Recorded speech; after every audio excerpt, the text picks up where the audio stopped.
All right, to introduce this next little example, I must use my wife in the example. She hates it whenever I refer to her in any of my lectures or videos, but this is important. So in the family, we go to these gatherings or parties or whatever, family events, weddings, whatever it is.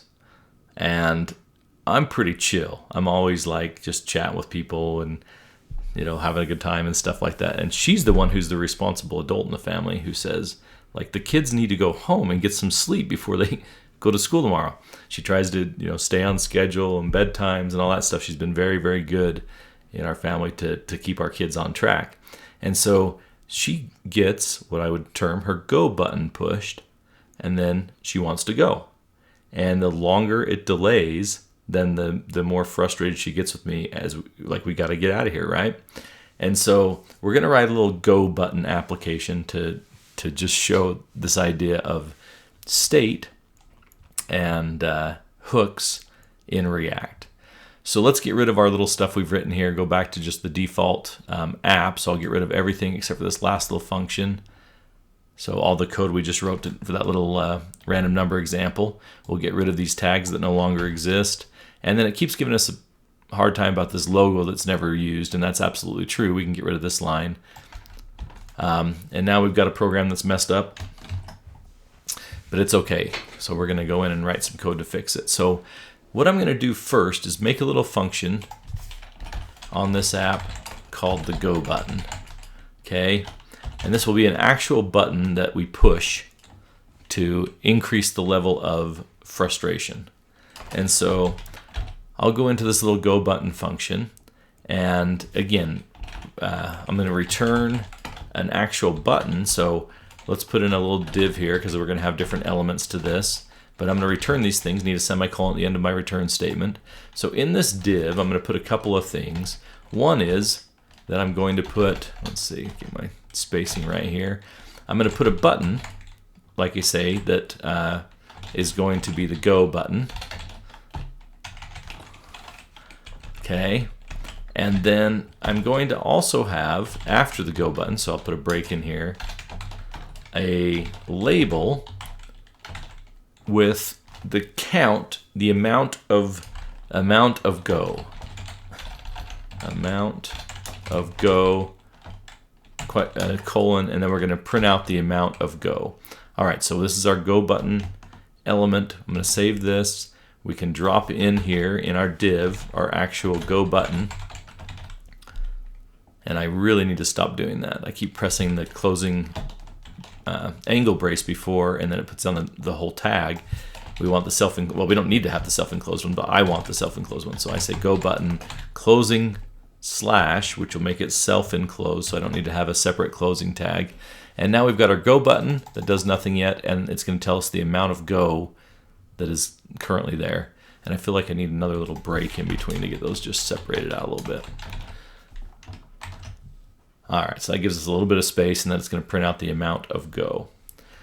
All right, so in order to keep track of how much go we have, then I need to have something to store that. And so typically what we'd do is we'd set up a little variable, so we'd maybe a const, and call it, this is the go level,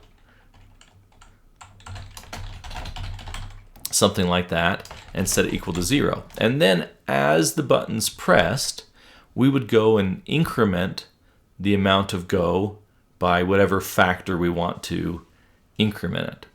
But this introduces this idea of state. And so each element, so when we talk about state, we're talking about what state is that site in? What is everything set to? What pictures are on the screen? Whatever. Like what is the state of the site? And we talked, very early on in the course about how HTML is a stateless technology. There's nothing that retains the information when you refresh a page to say, yeah, keep that information on the page. And so the state of the page is not maintained when we close out, when we come back in. Now you're saying, but I've been to sites where I go out and I come back and my cart's there. Well, that is because it's been solved in some way. So we use cookies. to retain information on the computer. We use database, obviously, to store information longer term and then feed it back in. As you log into the site, it goes and connects to your database and brings back the cart. We use a lot of different little tricks. In .NET, we'll use sessions to keep track of that information while we move and navigate from page to page. And so because HTML is a stateless technology, we have to solve it. And so the way that React has solved it is to use a little thing called state. Now there's this whole history of it that I won't go through here, but if you want to, going out to React's site, they have a bunch of documentation there, and part of it is talking about the evolution of state in React from version 1 to wherever we are now. There's been a lot of evolution in how we handle it. And so the way it works is this, and I'm going to kind of do it, and then we'll go back and deconstruct it. So what we do is we set up a const still, but we're going to set up some different properties here as part of this state. So one of them is going to be the amount of go, and then the second one is what we call the state updater, which is some sort of name of something to, so maybe I'll call it update go. So it's a function that's going to update the go. This is the variable that we're going to keep track of, and this is how we update it.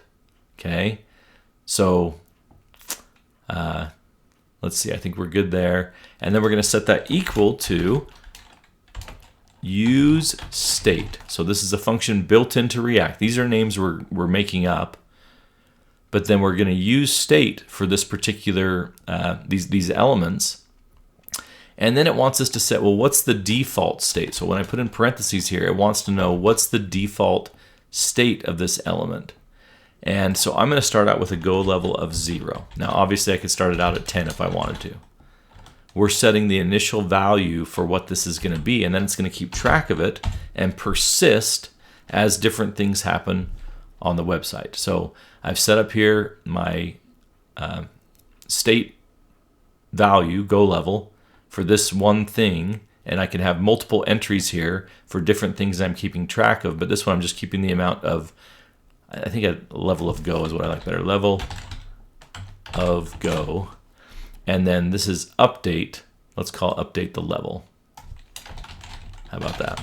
Okay, I like that terminology better. So I can save that, and of course it's going to yell at us because it's never used. And it's saying it can't find the name useState. Quick fix. Oh yes, update the import from React, and then it imports the useState so that it knows what it's actually doing. All right, so we've got this variable of state, and now here in my label I can say the amount of go is equal to the level of go. All right, so I've got that set up. I do a control save, and it says the level of go is 0. Now obviously if I'd started the state out at 10, then it would show the amount 10. Okay, but now what we need to do, our trick is getting this button to update the level of go. And so I think probably just looking at the time, I'm going to do that in the next video. So next we're going to look at how do we get this state. I'm going to put this back to 0 to begin with. How do we get this variable that we've created using state, setting it to 0, how do we get it to update when we click that button? That's the big cliffhanger. We'll look at it in the next video. Spencer out.